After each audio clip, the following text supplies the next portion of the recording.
Morning and welcome to my word for the day. I'm Lee Watson. I'm a business advisor. I'm an entrepreneur. I'm an adventurer. I'm a guy who likes good thoughts and words, and I'm here this morning to hopefully brighten your day just a little bit. So I have a little story to tell you today about the start of my day today. That was a few hours ago, and here's how it went. Well, some of you know my routine. I woke up this morning and immediately thought about what I'm grateful for and thankful for this fine day. I got out of bed, went downstairs to do my reading and meditation. It was raining outside, so I didn't go for a walk this morning. Although at some point in time, I'll probably just get a raincoat and do it anyway. But not this morning. This morning, I did enjoy watching the rain a little bit, and I sat down to do my reading. And what I read this morning started with, let's see, did it start with? Yeah, it started with the Bible. I enjoy reading the Bible first thing in the morning because I always learn something from it. There's wisdom there. And if you haven't experienced that, pick one up. And I mean, there's lots of inspirational reading to do in this world, more than you can ever get through in your lifetime. And there's wisdom in all of it. Sometimes you have to figure it out and find it, but that's part of the adventure there. So after I did that Bible reading, I went on to listen to three other people. Started with Abraham Hicks. Now this is kind of out there, what I consider woo-woo stuff, but there's something about it that's attractive. Just this idea of relaxing and appreciating the world and allowing things to happen, getting in the vibration with those things that you love and care about and you want to see in your world. I know that there is something to that, as odd as it sounds to me. But so I listened to some of that, and I got some little nuggets of good thought out of that. I next went to a guy who I don't listen to very often, but I did this morning for one reason or another. It was Jordan Peterson. And Jordan Peterson, the little 12-minute video on YouTube that I watched was about 12 principles. It was 12 minutes and 12 principles. And I thought it was, if you know who Jordan Peterson is, he can be a challenge to listen to for me. But still, I mean, he's a really smart guy. He's a psychoanalyst or something, and really smart guy for sure. His mannerisms are a little bit different than mine, and that's okay. He's well accomplished. He's smart, and he has things to say. And I thought that some of the 12 principles were really good this morning. So I invite you to look him up, Jordan Peterson. It's cool. The last one was Earl Nightingale. Now, Earl's been one of my longtime mentors. He's one of those people who I happen to remember the day he died and where I was, just like with 9/11 and John F. Kennedy. Yes, I'm that old. You remember where you were when these things happened, and first landing on the moon. I mean, these are things that I remember snippets from because they were really impactful for me. Anyway, Earl talked about what it is that was important to him at that moment, and it had a lot to do with our attitudes. And all of this stuff together is just like a blast of wisdom and thoughtfulness and positivity and challenges. We are all challenged in life. I was thinking about that. I think about the people who are good people who tend to experience some really tough things in life. And wow, okay, so there's a message in there. There's something to be learned from that, for sure. But it sure is tough to see good people suffer. And maybe you're one of them. Maybe you are suffering.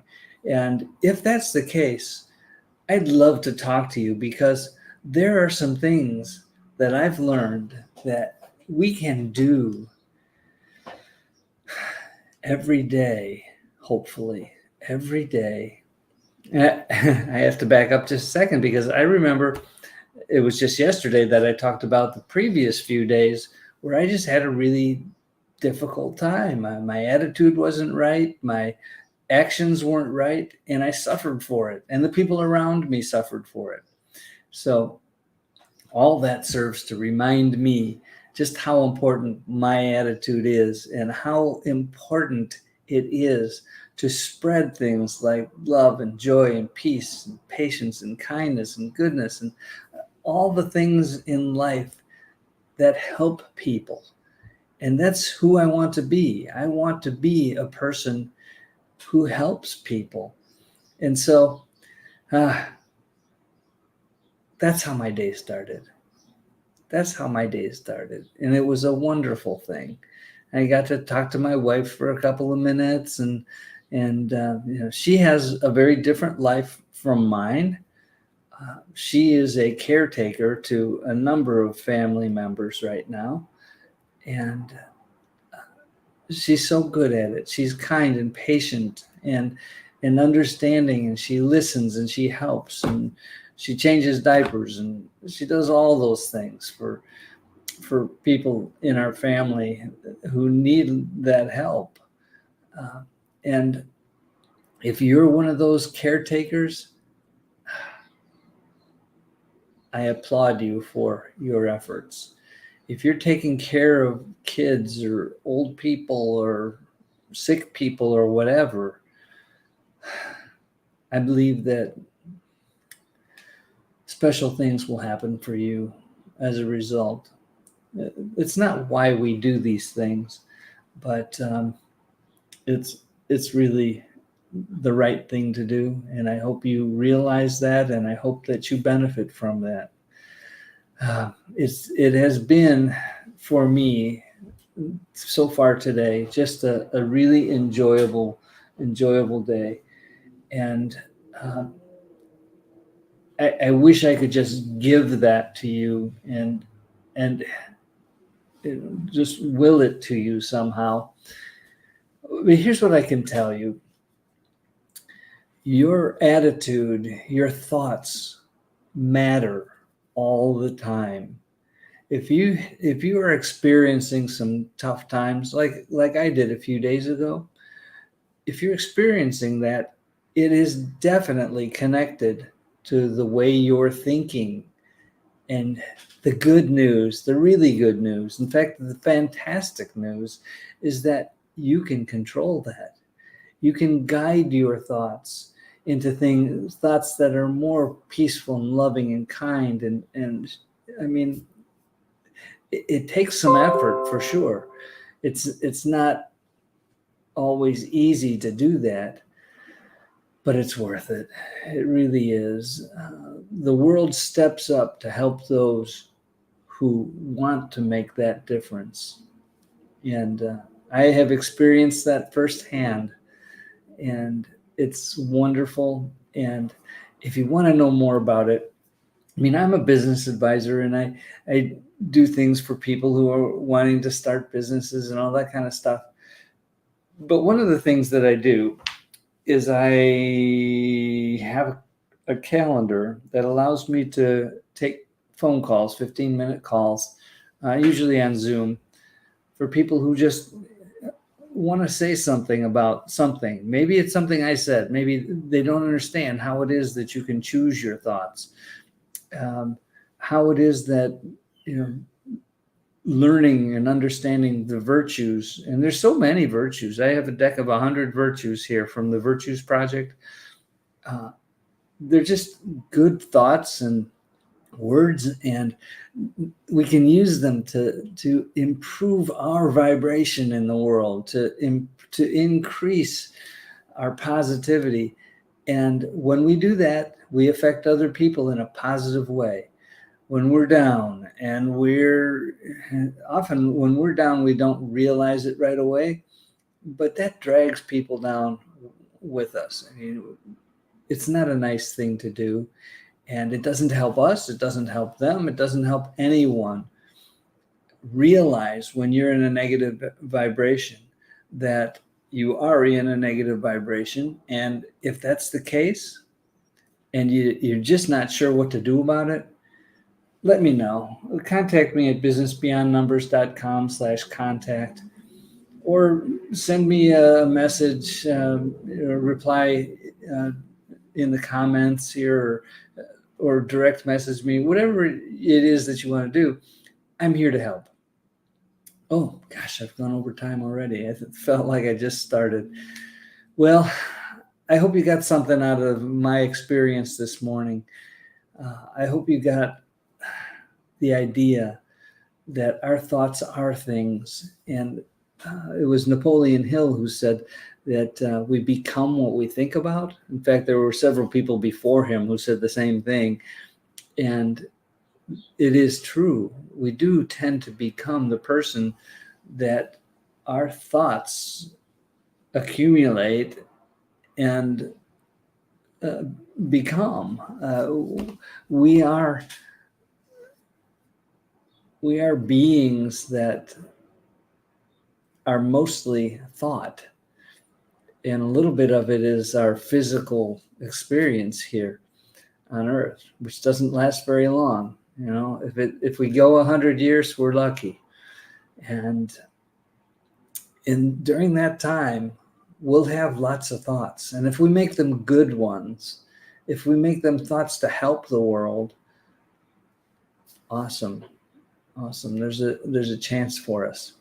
Okay, with that, I'm going to remind you, as I always do, to do something really nice for somebody else today. And it could be so simple: a cup of coffee, a smile, a hug, breakfast, anything. And if you have the resources to do something really nice for a whole bunch of people, do that. It makes a difference. Every time you help somebody, it opens the door for them to help somebody else. And that can be contagious. It's like that pay it forward thing, you know, where you drive through a restaurant or something. I mean, you can pay it forward in many ways, but the ones that tend to be promoted, so to speak, are the ones where somebody pays for the next guy in line, and that goes on for a while, and it's fun for everybody. So pay it forward. Okay. Let's be the light in this world. It's a troubled world. It's difficult and dark in many cases for many people. And that is sad. It doesn't have to be that way, but it is that way. And so let's do our part to be a light in our world, our little world, where we have an effect over a few people. Or maybe you have influence over hundreds or thousands or millions of people. If you're that person, use it well. Use it well. Use it to help as many people as you can so that they can help others. I mentioned, I think it was in my last show, a little bit about the fact that hurt people hurt people. Well, it's also true that helpful people help people. And we can do that too. All right, let's be that source of hope and peace and joy and love and caring and kindness and everything else you can think of that's positive. Let's be that person. And I'll see you soon. Bye-bye.